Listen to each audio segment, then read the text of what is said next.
Wayne is a retired Army Lieutenant Colonel who grew up in Paipako on the Hamakua coast. He graduated from Hilo High School and UH Manoa, earning a master's degree in communication.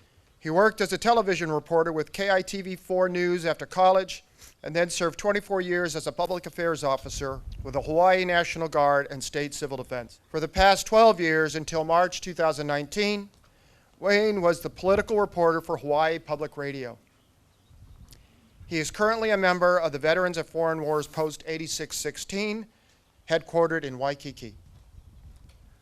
Please welcome Wayne Yoshioka.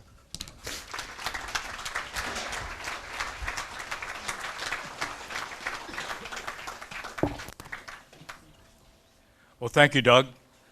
Mayor Kim, Council Member Liloy, fellow veterans, family and friends, ladies and gentlemen, good morning. I'd like to thank the Veterans of Foreign Wars Post 3830 and Auxiliary for hosting today's Memorial Day ceremony.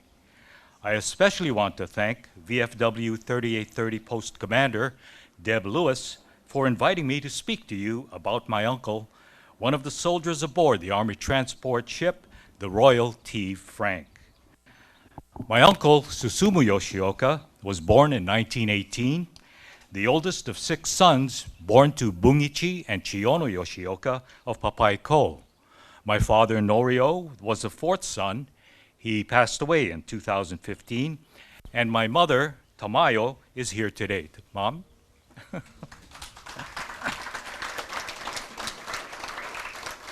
My other uncle, Roy Yoshito Yoshioka, operated Roy's Gourmet for many years and was also a World War II veteran.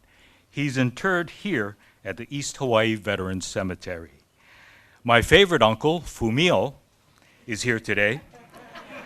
He's a graduate of the Fort Benning, Georgia Army Officer Candidate School and served with the 2nd Battalion, 299th Infantry, Hawaii Army National Guard.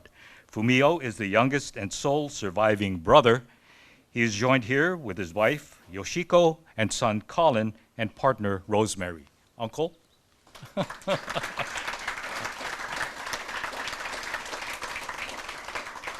My uncle Susumu, like many oldest sons in sugar plantation families, was taken out of school at a very young age to work in the fields as a laborer. Susumu would leave home before dawn, carrying a bento tin and a wire-handled tin can punched with nail holes and a lit candle inside to light his way in the darkness. He would return home in the evening after a full day in the cane fields and lift weights to strengthen his muscular 5-foot, 3-inch frame. His nickname in the sugarcane plantation was Machine. Susumu enlisted in the Army on November 12, 1941, less than a month before the Japanese attack on Pearl Harbor. On January 27, 1942, following completion of basic training at Schofield Barracks, Susumu and 25 of his fellow Hawaii Island soldiers boarded the U.S. Army transport ship, the Royal T. Frank, in Honolulu. The 200-ton ship was towing an ammunition barge and was part of a convoy with a Navy destroyer. According to a 1986 Hawaii Herald News article by Carlene Chinen, the Royal T. Frank was off the coast of Maui on January 28th, and someone on board saw what appeared to be a torpedo whiz by in the water. The torpedo was fired from a Japanese submarine. Less than a minute later, a second torpedo was sighted, and it scraped the side of the transport. Shigeru Ushijima, a 23-year-old soldier on board, said in the news article that they all heard a thud as the torpedo grazed the ship's hull. A third torpedo was fired by the Japanese submarine. It was a direct hit on the stern of the Royal Frank, the rear section. According to official accounts, the ship sank in 1 minute. The soldiers and crew below deck in the hold of the ship never got out. The captain of the ship was killed, and the soldiers on the deck were thrown overboard or jumped off. The survivors, including 26 crew members, held on to floating debris and waterproof mail bags for 2 to 3 hours before they were fished out by members of the ammo barge. Of the 26 Hawaii Island soldiers, only 9 survived the Japanese submarine attack that day. They came to be known as the Torpedo Gang. The survivors were Shigeru Ushijima, George Taketa, Yoshio Ogomori, John Souza, Shizuo Toma, Mak Wakimoto, Haruo Yamashita, Tokimaru Takamoto, and my uncle Susumu Yoshioka. The 9 surviving soldiers and ship's crew were taken to the gymnasium in Hanamaui, which had been converted into a first aid station. The sunken transport ship and the remains of those killed were never recovered, and the survivors were ordered by military leaders to not discuss the incident with anyone. Family members of those who were killed were never told about the attack, and the story of the Royal T. Frank was and is still today unknown to many. But we have Carlene Chinen and the Hawaii Herald, as well as many others, to thank for documenting and preserving the story of what happened that day in January 1942. Uncle Susumu hurt his back that day during the Royal T. Frank sinking, but went on to serve with the 100th Infantry Battalion, Go for Broke. As we know, the unit was comprised of mostly second-generation or Nisei Americans of Japanese ancestry. The 1 Puka Puka would become the most decorated unit of its size in World War II. The soldiers trained at Camp McCoy and Camp Shelby. Susumu was with Bravo Company and deployed to North Africa and the Rhineland. He was captured by the German Army in January 1945, probably during the assault on the Gustav Line, and was officially registered as a prisoner of war on the 22nd. He was sent to Stalag 7 in Moosburg, Germany. According to my uncle Fumio, he remembers his mother fainting when she was told by a plantation supervisor that Susumu was missing in action. Susumu was liberated from the POW camp in July 25, 1945. He returned to Hawaii and was discharged. His back injury during the Royal T. Frank sinking in 1942 was classified as a service-related disability. As a disabled veteran, he was eligible for lifetime benefits, which also landed him a federal job as a shoe and canvas repairer at the Pearl Harbor Naval Shipyard. He never returned to work in the sugarcane fields and built a home in Palama Settlement on Oahu, where he lived with his wife, Kathleen, and daughter, Jennifer. Uncle Susumu loved talking about the war and about the close calls he had, like relieving himself under a tree and walking back to the foxhole just as an artillery round exploded in the puddle he left behind. Or jumping from foxhole to foxhole and having artillery shells hit the one he was just in. He told us, as we were growing up, that he knew which one of his fellow soldiers he could count on to fight and which ones would hide. He also told us how he could see the bullets spinning as they came toward him.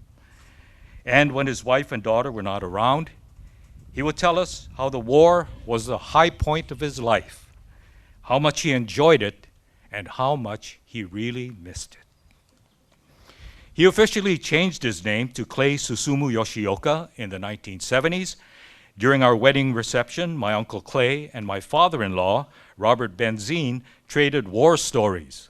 Robert, or Bob, was a World War II paratrooper with the 17th Airborne Division in the Rhineland, near where the 100th Battalion was.